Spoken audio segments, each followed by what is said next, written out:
जय हिंद दोस्तों, स्वागत है आपका हमारे YouTube चैनल जीके बुक्स 32 पर। आज हम सामान्य ज्ञान से संबंधित महत्वपूर्ण 20 प्रश्न करेंगे और लास्ट में हमने एक प्रश्न का टेस्ट भी रखा है। उसका जवाब आप हमें कमेंट बॉक्स में कमेंट करके ज़रूर बताना। ये वो प्रश्न है जो पहले जितने भी कॉम्पिटिटिव एग्जाम हुए हैं उनमें आ चुके हैं और आगे भी रिपीट होने की पूरी संभावना है। हमारा पहला प्रश्न है, हुमायूंनामा पुस्तक की रचना किसने की थी? हुमायूंनामा पुस्तक की रचना किसने की थी? हमारा सही उत्तर हो जाएगा ऑप्शन नंबर ए, गुलबदन बेगम ने। गुलबदन बेगम ने हुमायूंनामा पुस्तक की रचना की थी।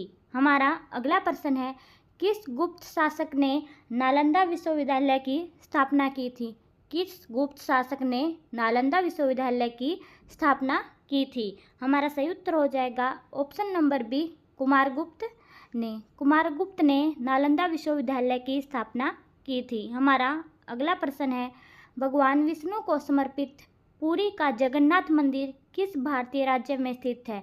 भगवान विष्णु को समर्पित पुरी का जगन्नाथ मंदिर किस भारतीय राज्य में स्थित है? हमारा सही उत्तर हो जाएगा ऑप्शन नंबर डी, उड़ीसा में।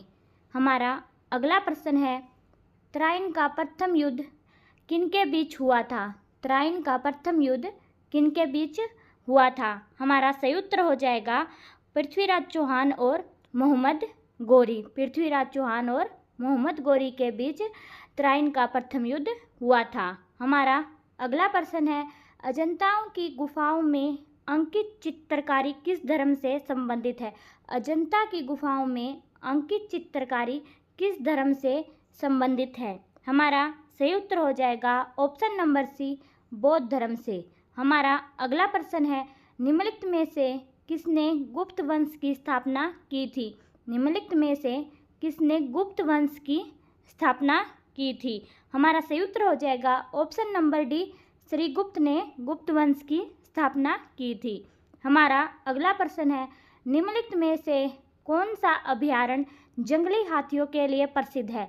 निम्नलिखित में से कौन सा अभयारण्य जंगली हाथियों के लिए प्रसिद्ध है? हमारा सही उत्तर हो जाएगा ऑप्शन नंबर डी, पेरियार वन्यजीव अभयारण्य जंगली हाथियों के लिए प्रसिद्ध है। हमारा अगला प्रश्न है, सिंधु घाटी सभ्यता का एक विशाल स्नानघर किस स्थान पर मिला है? सिंधु घाटी सभ्यता का एक विशाल स्नानघर किस स्थान पर मिला है? हमारा सही उत्तर हो जाएगा ऑप्शन नंबर सी, मोहनजोदड़ो। हमारा अगला प्रश्न है, निम्नलिखित में से कौन कोयले की सर्वोत्तम किस्म है? निम्नलिखित में से कौन कोयले की सर्वोत्तम किस्म है? हमारा सही उत्तर हो जाएगा ऑप्शन नंबर डी, एंथ्रोसाइट। हमारा अगला प्रश्न है, दलदली भूमि में मुख्यतः कौन सी गैस निकलती है? दलदली भूमि में मुख्यतः कौन सी गैस निकलती है? हमारा सही उत्तर हो जाएगा ऑप्शन नंबर डी, मीथेन। हमारा अगला प्रश्न है, भारत में हरित क्रांति का जन्मदाता किसे कहा जाता है? भारत में हरित क्रांति का जन्मदाता किसे कहा जाता है? हमारा सही उत्तर हो जाएगा option number C, doctor Norman Borlaug. हमारा अगला प्रश्न है, 1984 में हुई भोपाल गैस त्रासदी किस गैस के रिसाव के कारण हुई थी? 1984 में हुई भोपाल गैस त्रासदी किस गैस के रिसाव के कारण हुई थी? हमारा सही उत्तर हो जाएगा option number D, methyl isocyanate. Methyl isocyanate. हमारा अगला प्रश्न है, मुस्लिम लीग की स्थापना किस वर्ष की गई थी? मुस्लिम लीग की स्थापना किस वर्ष की गई थी? हमारा सही उत्तर हो जाएगा ऑप्शन नंबर ए, 1906 में। हमारा अगला प्रश्न है, भारत का प्रथम वायसराय कौन था? भारत का प्रथम वायसराय कौन था? हमारा सही उत्तर हो जाएगा option number D, Lord Canning Bharat का प्रथम वायसराय था।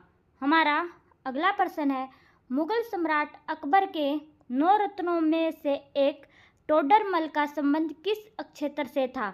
मुगल सम्राट अकबर के 9 रत्नों में से एक टोडरमल का संबंध किस नक्षत्र से था?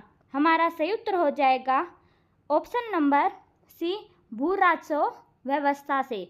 हमारा अगला प्रश्न है, भारत में पंचायत का सदस्य बनने के लिए न्यूनतम आयु सीमा कितनी होनी चाहिए? भारत में पंचायत का सदस्य बनने के लिए न्यूनतम आयु सीमा कितनी होनी चाहिए? हमारा सही उत्तर हो जाएगा ऑप्शन नंबर ए 21 वर्ष। हमारा अगला प्रश्न है, जून से सितंबर के दौरान तैयार होने वाली फसलें क्या कहलाती हैं? जून से सितंबर के दौरान तैयार होने वाली फसलें क्या कहलाती हैं? हमारा सही उत्तर हो जाएगा ऑप्शन नंबर ए खरीफ फसल। हमारा अगला प्रश्न है, सन 1815 ईस्वी में कोलकाता में आत्मीय सभा की स्थापना किसने की थी? सन 1815 में कलकत्ता में आत्मीय सभा की स्थापना किसने की थी? हमारा सही उत्तर हो जाएगा ऑप्शन नंबर सी राजा राम मोहन राय ने। हमारा अगला प्रश्न है, नीरज चोपड़ा का संबंध किस खेल से है? नीरज चोपड़ा का संबंध किस खेल से है? हमारा सही उत्तर हो जाएगा option number B javelin throw से। हमारा अगला प्रश्न और आज की क्लास का हमारा लास्ट प्रश्न, किस मुगल शासक ने सिख गुरु तेग बहादुर की हत्या करवा दी थी? किस मुगल शासक ने सिख गुरु तेग बहादुर की हत्या करवा दी थी? हमारा सही उत्तर हो जाएगा ऑप्शन नंबर बी औरंगजेब ने। हमारा अगला टेस्ट का प्रश्न है जो इसी क्लास में से, इसका जवाब आप हमें कमेंट बॉक्स में कमेंट करके ज़रूर बताना। निम्नलिखित में से किसने गुप्त वंश की स्थापना की थी?